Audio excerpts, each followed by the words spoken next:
encouragement would be, as artists, we tend to underestimate our worth, and we tend to just volunteer our work to decorate somebody's business. And what we do is valuable. Now, of course, there's someone right behind us who's willing to do it for free, and so how much can you reasonably charge and say, look, I mean, this is a lot of work on my behalf. For me to take my work, set it up in your space, and hope that someone sees it and says, oh, I need to have one of those. That's a tremendous amount of work and very unlikely to produce a sale. I think there's a very common answer, and that is pretty much you base it on square inch. And that takes out my personal opinion. It takes out my thought, well, I put 4 hours into this one, but only 3 hours into this one. It takes away any of those other personal opinions. And to be consistent. To me, it's very important to be consistent with my pricing, no matter where that place is at, whether it's at an art fair, whether it's at a gallery, the price will remain the same. And that's being honest to my patrons on that aspect.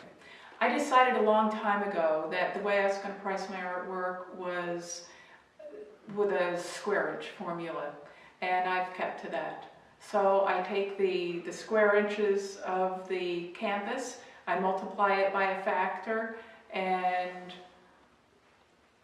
that's how I sell the artwork. I decided early on that I wanted to price my artwork for gallery pricing because that was my goal. So I price my work based on this graduating scale. I don't go smaller than a certain size for my watercolors. It's just too small, anything below my standard.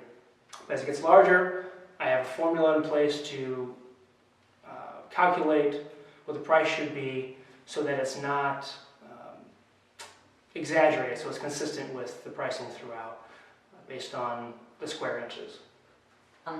When I first started out, I looked at what my teachers were charging for their work.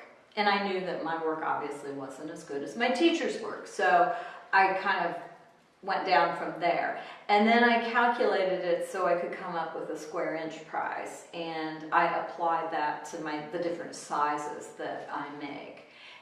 I have a formula that I use, right? I tend to price on price per square inch. There's a price per linear inch model that I sometimes look at, but for the most part, I'm pricing common sizes at the same price.